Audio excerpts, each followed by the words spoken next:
पिछले कुछ वर्षों में गिनी फाउल पालन का चलन तेज़ी से बढ़ा है। मांस और अंडे के लिए हम इसे पाल सकते हैं। इसकी सबसे अच्छी बात ये होती है कि इसको पालने में बहुत ज़्यादा लागत भी नहीं आती। जी हाँ, आज हम बात करने वाले हैं गिनी फाउल के बारे में।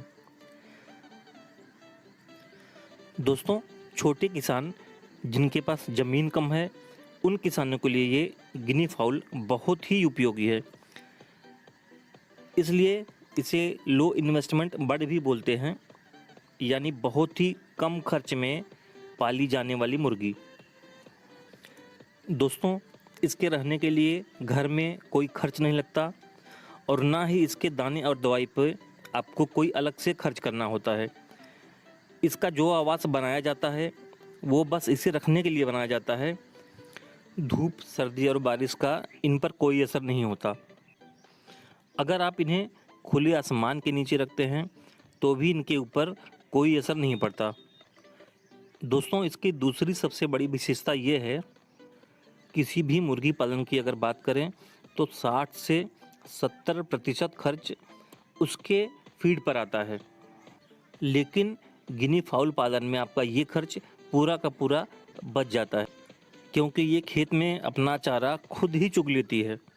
इसलिए जो गांव में छोटे किसान हैं और गांव में बूढ़े और बच्चे इन्हें चराकर या चुगाकर आराम से ला सकते हैं, वहां पे इनके फीड के नाम पे बहुत ही कम खर्च आता है। तो इस तरह आपका आहार पर होने वाला खर्च पूरी तरह लगभग बच जाता है। दोस्तों, इसी तरह मुर्गी पालन में दवाइयों और टीकाकरण में काफ़ी ढेर सारा खर्च हो जाता है, लेकिन गिनी फाउल को किसी भी तरह की कोई भी टीका नहीं लगता और न ही कोई अलग से दवाई दी जाती है। इस तरह से ये ग्रामीण क्षेत्रों के लिए काफ़ी उपयोगी हो जाता है। गिनी फाउल की एक विशेषता ये भी होती है कि इसके अंडे के छिलके दूसरे अंडों के मुकाबले 2 से ढाई गुना ज़्यादा मोटे होते हैं, इसलिए ये आसानी से टूटते नहीं। जहाँ पर भी लाइट वगैरह की व्यवस्था नहीं होती, वहाँ पर भी ये इनके अंडे मुर्गी के अंडों की तुलना में बहुत देर से ख़राब होते हैं। जैसे कि गर्मियों के दिनों में मुर्गी का अंडा खुले में बिना फ्रिज के अगर आप 7 दिन में सड़ेगा, तो वहीं इसका अंडा 15 से 20 दिनों तक पूरी तरह सुरक्षित रहता है। बिहार के कई किसान इससे बहुत ही अच्छा मुनाफा कमा रहे हैं। गिनी फाउल पालन से वो 8 से 10 लाख रुपए की कमाई कर रहे हैं। दोस्तों, बहुत ज़्यादा लोगों को अभी इसकी जानकारी नहीं है, इसलिए बड़े शहरों में इसकी मांग बहुत ज़्यादा है। इसकी सबसे अच्छी बात होती है, इसे 2-3 पक्षियों से आप इसकी शुरुआत कर सकते हैं।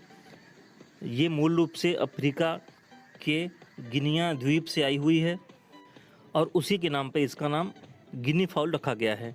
वैसे इसका पूरा नाम हेलमेटेड गिनी फाउल होता है। इसकी कलगी को हेलमेट बोलते हैं, जो कि हड्डी का होता है, इसलिए इसका हेलमेट गिनी फाउल नाम होता है। इसकी कलगी से मादा और नर की पहचान की जाती है। 13 से 14 हफ्तों में मादा की कलगी नर की अपेक्षा में छोटा हो जाता है। कोई किसान व्यावसायिक तरीके से गिनी फाउल पालन शुरू करना चाहता है तो 50 से 100 बर्ड से इसकी शुरुआत कर सकता है। इसकी एक चूजे की कीमत हर जगह पे अलग अलग है, फिर भी लगभग 20 से 25 रुपये तक हो सकती है। गिनी फाउल पालन अंडे और मांस दोनों के लिए किया जाता है। 12 हफ्तों में इसका वजन लगभग 10 से 1200 ग्राम तक हो जाता है। अप्रैल से अक्टूबर तक इनका प्रोडक्शन होता है। इस दौरान ये 90 से 100 तक अंडे देती है।